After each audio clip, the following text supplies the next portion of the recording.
Hello, friends and fans of the podcast. This is Artie Astor with another episode of B Sharp and C. Welcome to another day of the mundane and the monotonous. I will do my best to break up the monotony and remind you, life doesn't have to suck. Not when we have music from today's featured artist. Who am I talking about? I'm talking about Helen Folashade Sade. And I have to say her name with that smooth feel because she's extremely... Everything about her says smooth. Now, her name, Folashade, actually means crown and glory. She's Nigerian-born, British-raised smooth jazz singer Sade. Yes, the woman who started off her public persona modeling, and for good reason. If you look at how she looked in 1984, you would automatically assume that she spent half her time on the runway. She had the look. She had the look of a model. And with her sultry music, smooth voice, and amazing beauty, everyone just classified her as a sex symbol. And what I thought was really funny was she was asked that once in an interview in 1984. Now, how do you ask even if you're the best looking movie star there is, and someone says to you, well, do you consider yourself a sex symbol? Do you say yes, even though you might stare at yourself in the mirror 6 hours a day? She was asked about it in an interview. Do you consider yourself a sex symbol?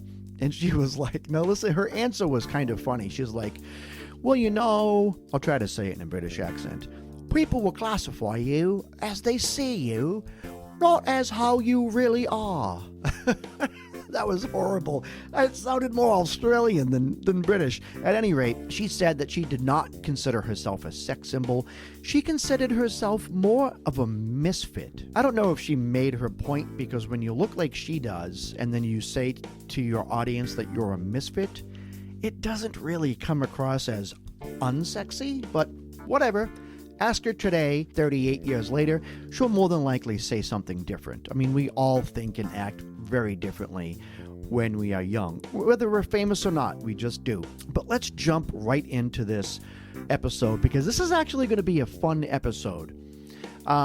Just a little bit about her history, nothing big. She did some modeling for a while, but one can only silence the bug once it grows inside you for so long. And believe me, she had the bug. She had the bug big time. It was eating away at her. So in 1983, she did what all Nigerian-born young women do. She released a debut album that was the best-selling debut by a British female artist. Now, we need to understand how gigantic this is. This is huge. Huge. And when you listen to her debut album, it's like there's not a bad song on it. This is 1983. People are really getting into pop.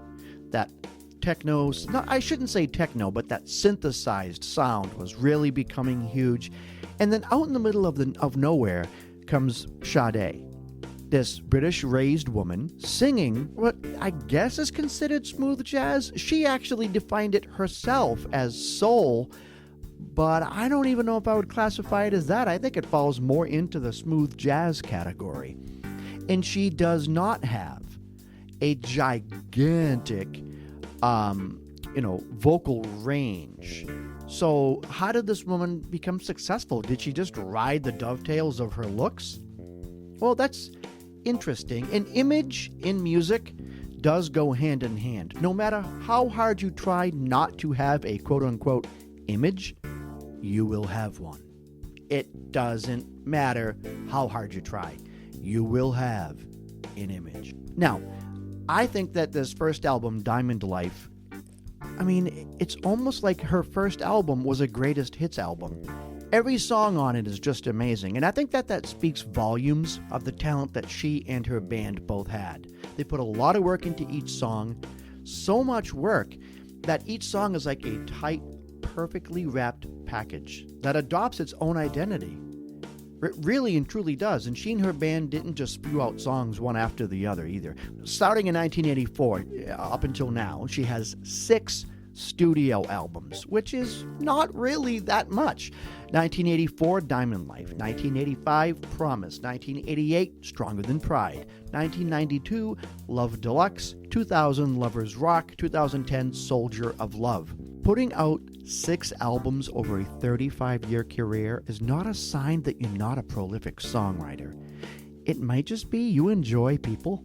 I mean, I hate to make it sound, at its basest and take away the mystique. And she's even said this in her interviews. She just wanted to be present with people in her life. Is there anything wrong with that? No, there's not. She wanted to enjoy her success, but also enjoy the people in her life who supported her during this time. So, it's also a sign that you put a lot of work and care into your albums, that when you do decide to make an album, there's a lot of work and thought into it. You're not just spewing them out. And what I really find amazing is that in 1994, after only 3 studio albums, wait, I might be wrong. I think it's after 4 studio albums. In 1994, after 4 studio albums, I misspoke, I'm sorry, they were able to do a greatest hits album after just 4 studio albums. And this greatest hits or best of album has 16 songs on it, which are just phenomenal. Really phenomenal. Now listen to some of these songs. Smooth Operator, The Sweetest Taboo, Paradise, Never As Good As the First Time, Is It a Crime, Hang On to Your Love, Love is Stronger Than Pride. Again, from just 4 studio albums, and they could have made this best of album with 26 songs on it. But what does this show? It shows that she knew what sounded good, and it also shows that she put a ton of work into every song. And I hate to say this, and people are going to hate me for it, the majority of bands don't do this. They just don't. They'll write 1 song, 2 songs, and think, wow, these 2 songs are awesome. And then they throw together 8 more or 7 more so that they can release an album, but they're betting on those 2 songs. Now, Sade, along with Stuart Matthewman, wrote her songs. She was the writer of her own songs. And she was quite amazing as a songwriter, but even as someone who sings vocal melodies, she just knew where to sing. And I'm not too sure if people really know where she went vocally, and that's totally fine. Most people don't listen to a song and say, oh my God, she just sang the flat 6th of the scale. Can you believe it? No one's going to say that. I mean, unless you have perfect pitch. Something that I like about this music is that it was a jazz influence, but in the 80s, again, after the disco era, much after jazz had its heyday, Sade said, you know what? I'm going to do what I have inside me. And if it's successful, I'm going to keep doing it. It's about the music. And it was a very different time period musically for the world, but people still ate up this music, even though it was in some weird nebulous genre that was in between soul and smooth jazz. No one really could put their finger on it, because smooth jazz, when you look up smooth jazz online to get like bands or musicians who produce a lot of smooth jazz music, it doesn't really sound a lot like Sade. It just doesn't. So I don't know. She did a great job of sticking to what she had inside her, and she said, I'll just let the world define it, and I'll define it the best way I can, but I want to write what I have inside me, and that is exactly what she did. And she struck a chord with millions of people. She has over 55 million albums sold. Her first album actually won a Grammy for, Best New Artist.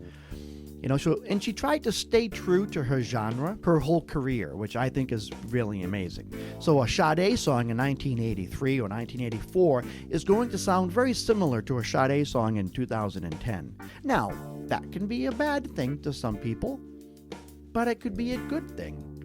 Let's start off by saying it is, first of all, a matter of opinion. We're talking about music. music is very subjective. But if you listen to all 6 studio albums, it almost sounds like they were all made in the same decade. So she is very consistent. So if you like Sade from 1983, you're going to like her now. You're going to like Sade now, years ago, and in the future. Think about it. She fell into what she liked right away in her career and stayed with it. Do you know how many artists they get into music and then they join a band and then they realize the band actually might put food on the table. So they play in a genre that actually isn't in their heart. And you would be amazed. I was amazed to find out some of the gigantic artists out there who just did what they fell into, even though in their heart they had something else. David Gilmour from Pink Floyd literally admitted in an interview that when he started playing music, he was more into harmonizing, and he wanted to harmonize vocally like Crosby, Stills, and Nash. But Pink Floyd paid the bills and bought him his yacht, and I think he doesn't have much to complain about if you really stop and think about it, because he did do some solo stuff. Mark Knopfler is another example, absolutely enamored with the old American West and Chet Atkins' style of music. But he was in dire straits, and dire straits was paying the bills. But he ended up breaking up the band and doing a complete musical 180. Now, many people who love Dire Straits cannot listen to the new Mark Knopfler. They actually don't like it because they don't identify with that type of music. And that's not a bad thing to change genres.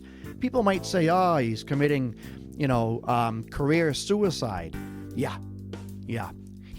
After making, I don't know how many tens of millions of dollars, he's going to commit career suicide. No, I think he's allowed to break up the band that brought him and other people much money and then do what he wants musically. And he was with Dire Straits for quite a long period of time. And yes, that's actually the Mark Knopfler that I like. I do not really identify with the stuff he's doing presently. That doesn't make his decision bad. The guy can do whatever the heck he wants. It's not a bad thing to change genres completely. It just, think about it. I know I keep mentioning Blue Saraceno and Dark Country. I didn't listen to Blue Saraceno in the 90s when he was doing this crazy guitar work. I wasn't listening to him in the 90s. Didn't identify with his music. Then he comes out of nowhere doing Dark Country. And that's when I started listening to him. That's when I began to identify with his songwriting. So, yeah, changing genres isn't necessarily bad. But back to my point, all that being said, Sade never did that. She never changed. She just knew. Bam. She started off her life, her musical career, singing what was close to her heart. And 35 years later, she's doing the same thing, the same genre. The only thing that really changed over the years was maybe there's a bit more technology when it comes to recording music. Some of her newer songs incorporate more instruments, like the song Soldier of Love. I love the trumpet in the beginning of the song, and it's this little trumpet intro, and it uses just the right amount of reverb.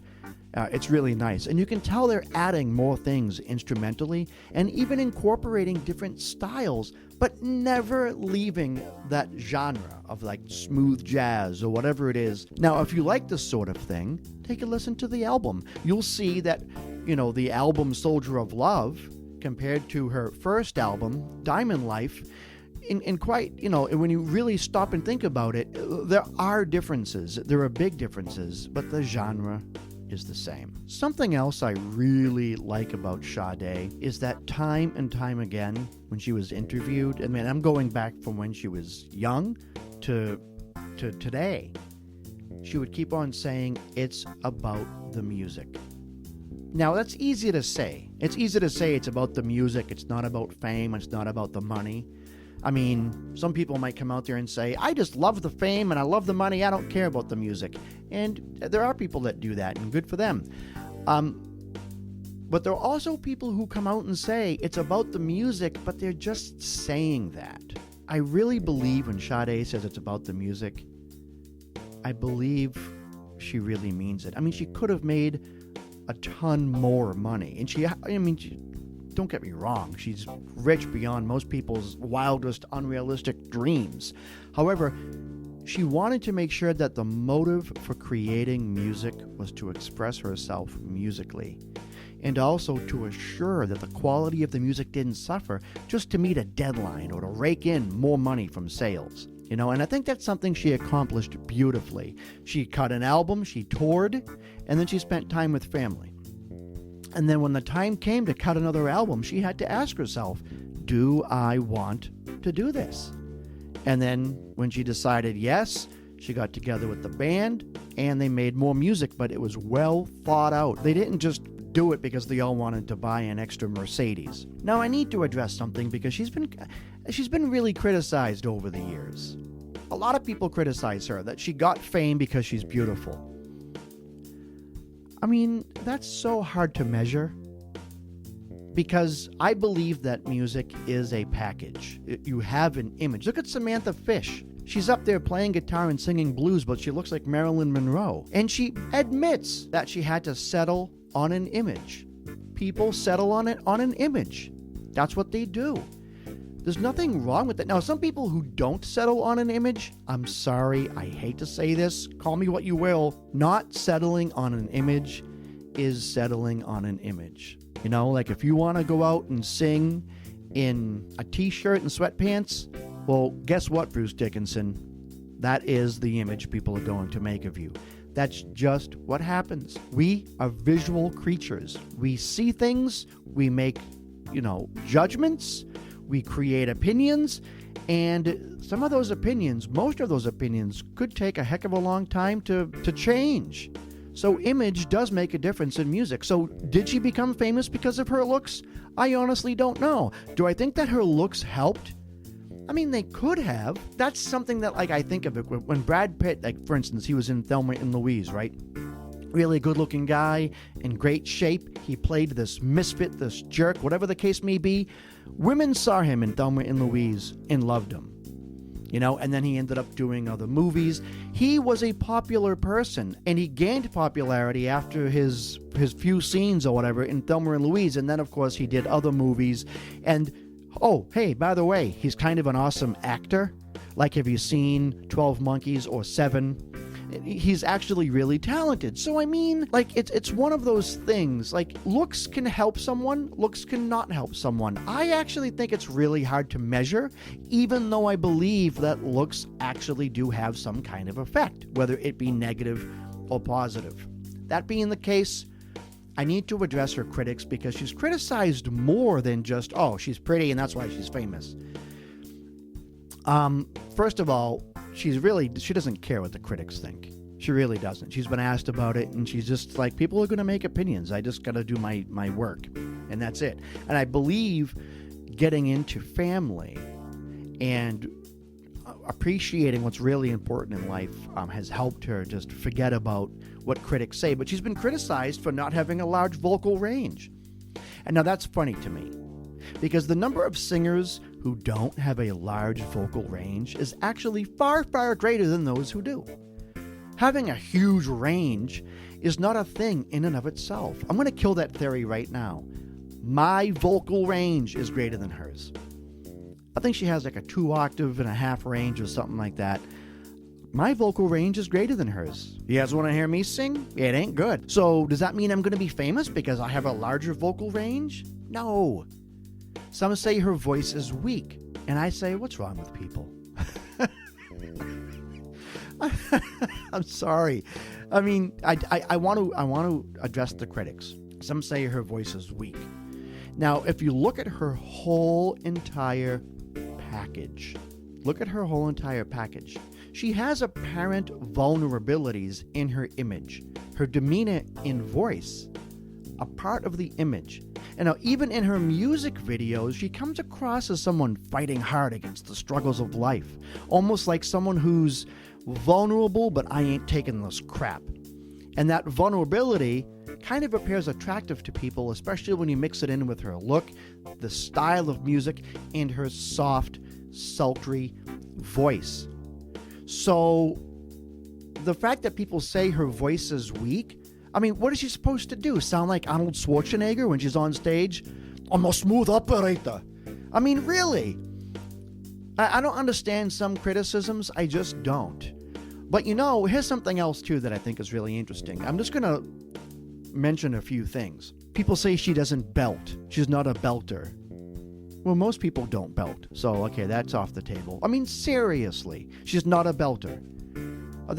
Not everyone is going to be like Celine Dion. And quite honestly, many people don't like Celine Dion because they don't like people that belt. Sade wrote the vast majority of her songs. So she's a songwriter and a musician.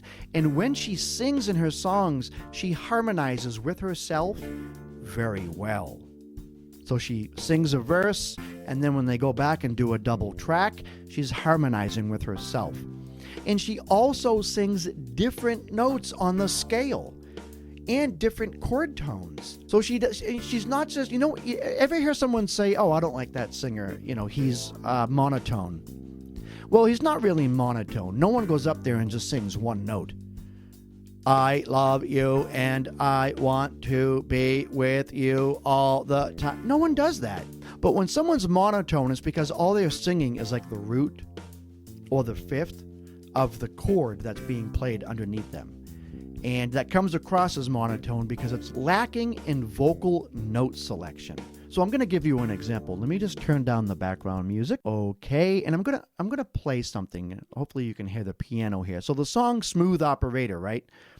So, and this is just to give you an idea of what she did. She knew she didn't have a gigantic range, but because she had this music inside her, she worked perfectly with the limitations that she had, just like Lindsey Buckingham from Fleetwood Mac. He's like, I was so limited in certain ways with the guitar, I had to create my own style. And he's considered like one of the most influential guitarists and one of the best guitarists, during his era. Lindsey Buckingham from Fleetwood Mac. Give it a listen. Watch him play. It's actually funny to watch him play. He plays it almost looks weird, but he's amazing. And when he's interviewed, he's like, I was limited. This is what I had to do. So now let's do something fun. I mean, I don't know how fun it's going to be for you, but there's a portion of the song Smooth Operator where she's singing and she's like, and sentiment is left to chance, right? I don't exactly know. I can't sing it like she does. But the chords are G minor to A minor and then D minor, right? And what's interesting there is that when the word chance, or she says it like chance, right? Chance, she sings the E. Now the E is the 9 of the D minor scale, and the song is in the key of D minor. So the D minor chord is played right when she's finishing that verse. So it's D, C, and D, F, and A, right? That's the D minor chord. She does not sing a D, she does not sing an F, and she does not sing the A. She sings chance. Chance. Now, I had to actually sing the note. I started off flat, and then I had to adjust to get to the E because I'm singing a note that is not in the chord. It is not a chord tone.